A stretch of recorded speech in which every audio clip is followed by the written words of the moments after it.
దేశ రైతాంగం అకుంఠిత దీక్షతో పట్టుదలతో ఈ ప్రభుత్వం మీద పోరాటం చేసి ఈ ప్రభుత్వం మెడలు వంచి రైతు వ్యతిరేక నూతన నల్ల చట్టాలను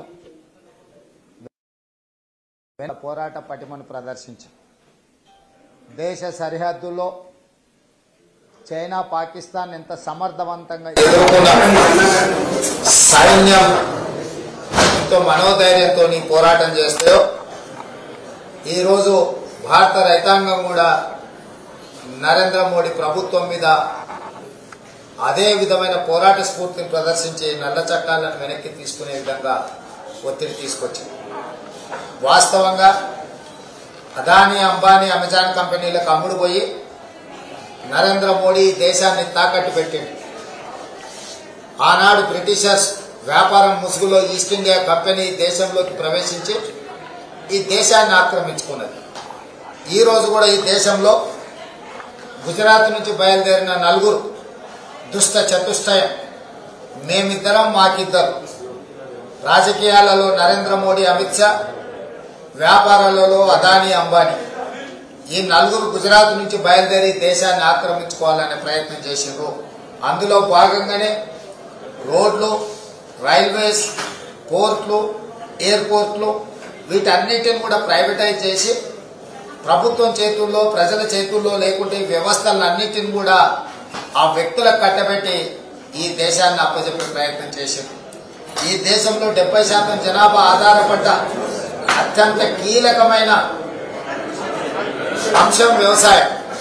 ఈ వ్యవసాయాన్ని కూడా పూర్తి స్థాయిలో అదానీ అంబానీలకు తాకట్టు పెట్టడానికి నరేంద్ర మోడీ ప్రయత్నం చేస్తే నరేంద్ర మోడీ కుట్రను కుతంత్రాలను ఈ దేశ రైతాంగం తిప్పికొట్టింది. ఈ సందర్భంగా ఇందిరాగాంధీ గారి జన్మదినం సందర్భంగా రైతుల పోరాటం విజయం సాధించడం కాంగ్రెస్ పార్టీ దేశ ప్రజలందరికీ కూడా అభినందనలు తెలియజేస్తుంది. ప్రజాస్వామ్యంలో ఎవరూ బలవంతులు కాదు, ప్రజలే బలవంతులు. బలవంతులమని కుర్చీలో కూర్చొని విర్రవీగే వాళ్లకు ఈ దేశ రైతాంగం గుణపాఠం చెప్పింది. మోడీ అయినా అమిత్ షా అయినా అదానీ అంబానీలైనా కూడా రైతుల పోరాటం ముందు తల వంచక తప్పలేదు. ఈ రోజు ఈ పోరాటంలో మొదటి నుంచి ఈ రైతు ఉద్యమాలకు అనుకూలంగా ఈ రైతు ఉద్యమాలను మద్దతిస్తూ కాంగ్రెస్ పార్టీ అండగా నిలబడ్డది. కాంగ్రెస్ శ్రేణుల అండతోటి ఉత్తరాది నుంచి దక్షిణాది వరకు రైతులు ఈ ప్రభుత్వం మీద పోరాటం చేసింది. ఈ రైతు వ్యతిరేక నల్ల చట్టాల మీద అచ్చంపేట నుంచి హైదరాబాద్ వరకు పాదయాత్ర చేసి తెలంగాణ రాష్ట్రంలో రైతులను చైతన్యవంతం చేసి తెలంగాణ కాంగ్రెస్ శాఖ కూడా ఈ పోరాటంలో భాగస్వామ్యం చేసింది. అయితే ఈ రోజు దురదృష్టకరం, మొదటి రోజే ఈ రైతు వ్యతిరేక నల్ల చట్టాలను ఉపసంహరించుకుని ఉంటే వందలాది మంది రైతుల ప్రాణాలు దక్కేవి. ఈ 13 నెలలు ఢిల్లీ సరిహద్దులో చలికి వానకు ఎండకి ఎండి వందలాది మంది ప్రాణాలను తీసుకున్న తర్వాత మోడీ గారు వెనక్కి తీసుకున్నారు. దీనికి మోడీ గారు భారీ మూల్యం చెల్లించాల్సిందే. ఈ రోజు మోడీ గారు ఉత్తరప్రదేశ్ లో ఎన్నికలు ఉన్నాయనే ఆలోచనతో ఉత్తరప్రదేశ్ లో అధికారం కోల్పోతున్నామన్న దుఃఖంతో చట్టాలను వెనక్కి తీసుకున్నాడు. ఇదే చట్టాలు వెనక్కి తీసుకునేది ముందుగానే జరిగి ఉంటే వందలాది మంది రైతుల ప్రాణాలు దక్కేవి. ఇవాళ వందలాది మంది రైతుల ప్రాణాలను బలి తీసుకున్న నరరూప రాక్షసుడు నరేంద్ర మోడీని శిక్షించాల్సిన బాధ్యత ఈ దేశంలో ఉండే ప్రతి పౌరుడి మీద ప్రతి రైతు మీద ఆధారపడి ఉన్నది. ఇవాళ ఈ దేశ రైతులు నరేంద్ర మోడీని క్షమించే సమస్యనే లేదు. ఈ రాష్ట్రంలో ఉన్న రైతులు కూడా ఈ రైతు వ్యతిరేక నల్ల చట్టాలను శాసనసభలో ఏకగ్రీవ తీర్మానం చేయడం ద్వారా తిరస్కరించమని పదే పదే పదే పదే కేసీఆర్ గారి మీద పోరాటం చేసి రాష్ట్ర శాసనసభలో మా కాంగ్రెస్ పార్టీ నాయకులు అడ్జర్న్మెంట్ మోషన్ ఇచ్చి ఈ నల్ల చట్టాలను తిరస్కరిద్దామంటే మా వాళ్ళని ఎత్తి బయట పడేసిండు. నరేంద్ర మోడీకి అనుకూలంగా కేసీఆర్ వ్యవహరించారు. ఈ రైతు వ్యతిరేక నల్ల చట్టాలలో కేసీఆర్ నరేంద్ర మోడీ ఇద్దరు కలిసి రైతుల ప్రాణాలు బలిగొన్నారు. దీనికి కేసీఆర్ గారు మోడీ గారు మూల్యం చెల్లించక తప్పదు. ఏది ఏమైనా ప్రజాస్వామ్యంలో ప్రజల పోరాటం విజయం సాధించింది. ఈ సందర్భంగా ఈ దేశ రైతులందరికీ కూడా కాంగ్రెస్ పార్టీ పక్షాన శుభాకాంక్షలు తెలియజేస్తున్నా. ఈ ప్రభుత్వాల మీద పోరాటం కొనసాగాల్సిందే. రైతులు పండించిన పంట ప్రభుత్వాలు కొనుగోలు చేయాల్సిందే. కనీస గిట్టుబాటు ధర ఇవ్వాల్సిందే. ఈ రోజు తెలంగాణ రాష్ట్రంలో ఉన్న పరిస్థితులకు రాష్ట్ర కేంద్ర ప్రభుత్వాలే కారణం.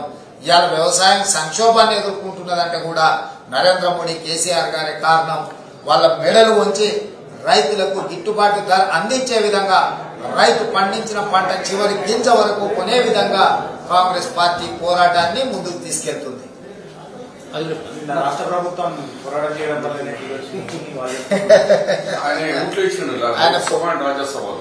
ఇప్పుడు ఆ చట్టాలు వచ్చినప్పుడు పార్లమెంట్ లో పోయి ఆయన ఓట్లేసాను.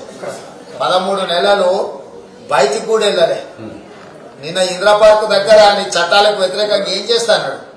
యాసంగిలో వరిధాన్యం కొంటరా లేదా అని అడిగారు. గవర్నర్ దగ్గరికి పోయిండు, ఆ నుంచి ఇంటికి పోయిండు. నాకు ఇస్తే గవర్నర్ గారికి ఇచ్చిన దీంట్లో కూడా ఆయన కనిపించలేదు. నాకు తెలిసినంత వరకు గవర్నర్ గారిని కూడా కేసీఆర్ గారు కలవలేదు. ఇక మరి ఆయన ఏ రకంగా ఆయన గొప్పతనము ఆపాదించుకుంటున్నాడో నాకైతే అర్థం కాలేదు. శాసనసభలో పెట్టి చట్టాలను తిరస్కరించే ధైర్యం లేదు. శాసనసభలో ఈ చట్టాలకు వ్యతిరేకంగా చర్చ చేసే చిత్తశుద్ధి లేదు. అలాంటి కేసీఆర్ గారు ఇవాళ వెనక్కి తీసుకున్న చట్టాలను తన వల్ల అన్నాడంటే రైతుల ప్రాణ త్యాగాలను అవమానిస్తున్నాడు. అందుకే కేసీఆర్ రైతు ద్రోహి అంటున్నాం. ఢిల్లీ సరిహద్దుల్లో వందలాది మంది రైతులు ప్రాణాలు ఇచ్చి ఈ చట్టాల మీద పోరాటం చేసి నరేంద్ర మోడీ మెడలు వంచితే అది కేసీఆర్ తన ఖాతాలో రాసుకోవాలనుకుంటుండంటే ఎవడికో పుట్టిన పిల్లలకి ఎవడో కుళ్ళబుట్టినట్టుంది. ఇది ఇట్లాంటి వ్యవహారాలు కేసీఆర్ మానేయాలి. మంది పిల్లలు సంకలెత్తుకొని ముద్దాడినంత మాత్రాన్ని ఆయన పిల్లలు కారు. కేసీఆర్ ఎవ్వరు నమ్మడు. కేసీఆర్ దొంగ మాటలు, ఆయన వ్యవహార శైలి రైతులు గమనిస్తూనే ఉన్నారు. ధన్యవాదాలు. హాయ్ ఫ్రెండ్స్, మా టుడే టుమారో యూట్యూబ్ ఛానల్ చూస్తున్నందుకు చాలా థ్యాంక్స్. మరిన్ని లేటెస్ట్ వీడియోస్ కోసం వెంటనే సబ్స్క్రైబ్ చేయండి. అలాగే ఈ బెల్ ని కూడా రింగ్ చేసేయండి. మా నోటిఫికేషన్స్ అన్ని మీ మొబైల్లో వస్తాయి. అలాగే మా వీడియోస్ మీకు నచ్చితే లైక్ చేయండి, షేర్ చేయండి, నచ్చకపోతే కామెంట్ చేయండి.